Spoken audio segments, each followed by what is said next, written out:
युवानी माटे એવું કહેવામાં આવેલું છે, जो पत्थर से टकराए उसे तूफान कहते हैं। जो पत्थर से टकराए उसे तूफान कहते हैं और जो तूफान से टकराए उसे युवान कहते हैं। जी खरेखर पत्थर करता पण मजबूत दिलना जो कोई होय तो ये युवानो रहेला छे। अने युवानी एटले जिंदगीनो एक बहु ज सुवर्ण काळ कहेवाय, गोल्डन टाइम कहेवाय। जिंदगीनी अंदर बधुं ज प्राप्त थाय पण युवावस्था ए प्राप्त थवी खरेखर भगवाननी कृपा करुणा अने दयाथी आपणे आ युवानी प्राप्त थयेली छे। युवानो एटले भविष्यनी अंदर एने शुं थवानुं छे एनो एक पायो कहेवाय छे। तो आजे आपणे एक विषय एवो पसंद करेलो छे के जेनुं नाम छे थिंक बियोन्ड ध लिमिट्स।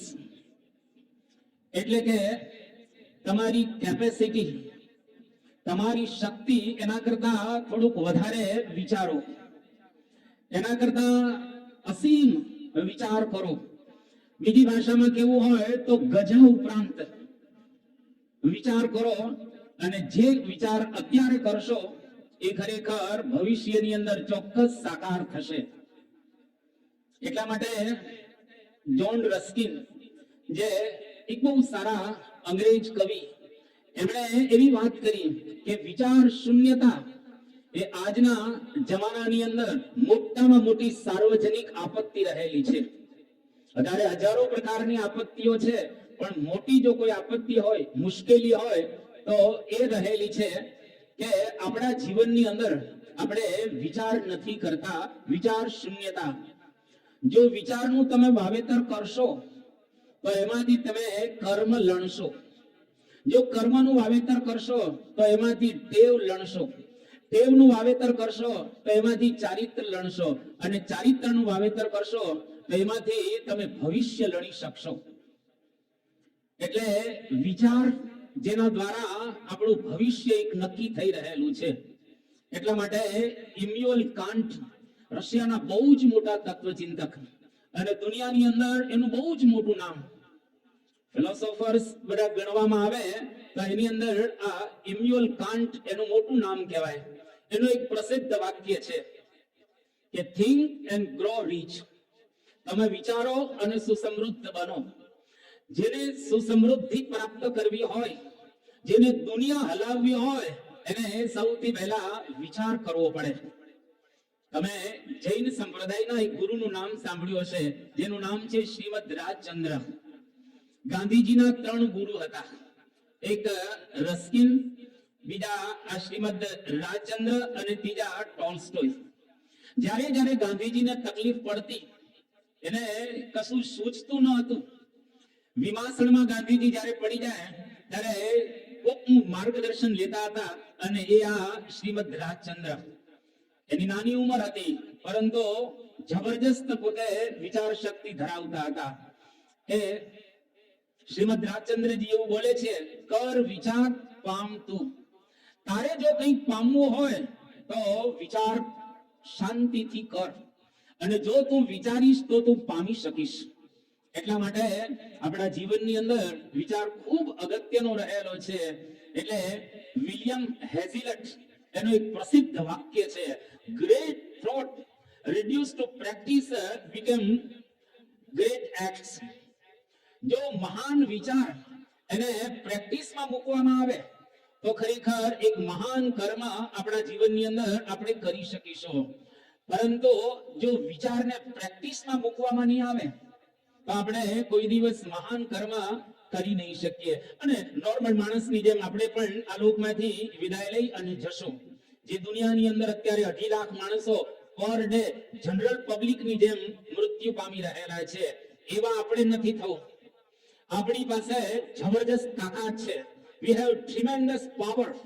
આપણી પાસે એટલો બધો પાવર છે જે જનરેટ કરવામાં આવે તો દુનિયાને હલાવી શકાય એટલી આપણી પાસે શક્તિ છે। એટલા માટે એક બહુ પ્રસિદ્ધ વાક્ય છે કે વી કેન ડુ એનીથિંગ। તમે ધારો એ કરી શકો। પણ તમારે એના માટે ધારવું પડે. You think you can do. તમે વિચારો અને તમે કરી શકો. કારણ સ્વામી વિવેકાનંદજી 1893 માં વર્લ્ડ કોન્ફરન્સની અંદર જ્યારે અમેરિકાની અંદર ગયા, 29 વર્ષની એની ઉંમર હતી અને ઇન્ડિયાના રિપ્રેઝેન્ટેટિવ તરીકે અમેરિકાની અંદર ગયા હતા. આખું અમેરિકા ગાંડું થયું હતું. અને એટલું જ નહીં, દુનિયામાંથી 2,500 ધર્મગુરુ આવેલા. એક 29 વર્ષનો નવયુવાન એને જોઈ અને દુનિયાના આટલા બધા દેશોમાંથી લોકો આવેલા હતા, એકદમ આશ્ચર્યચકિત થઈ ગયા. સ્વામી વિવેકાનંદ બોલતા હતા, એ ભારત બોલતું હતું. ભારતના વિચારો બોલતા હતા, ભારતના શાસ્ત્રો બોલતા હતા, ભારતના ઋષિઓ બોલતા હતા, ભારતની સંસ્કૃતિ બોલતી હતી અને જબરજસ્ત એની અસર પડેલી હતી. એ સ્વામી વિવેકાનંદ બહુ જ પ્રસિદ્ધ એનું વાક્ય એ કહે છે, each soul is potentially divine. દરેક આત્મા મૂળભૂત દિવ્ય રહેલો છે. અહીંયા આગળ જેટલા બેઠેલા છે તે, અને જેટલા નથી આવ્યા તે, અને જેટલા અત્યારે કોઈ પ્રવૃત્તિ કરતા હશે તે તમામ આત્માઓ મૂળભૂત દિવ્ય રહેલા છે. each soul is potentially divine.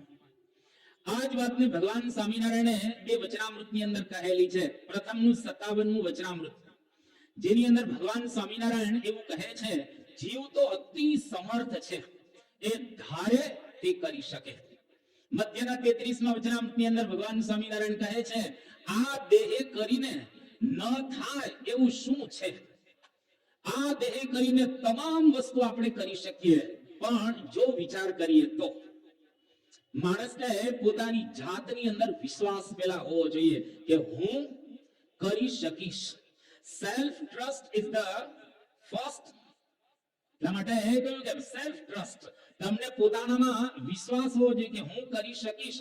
અને જેને વિચાર દ્વારા એવું સમજાય કે હું કરી શકીશ, એ ચોક્કસ કરી શકે.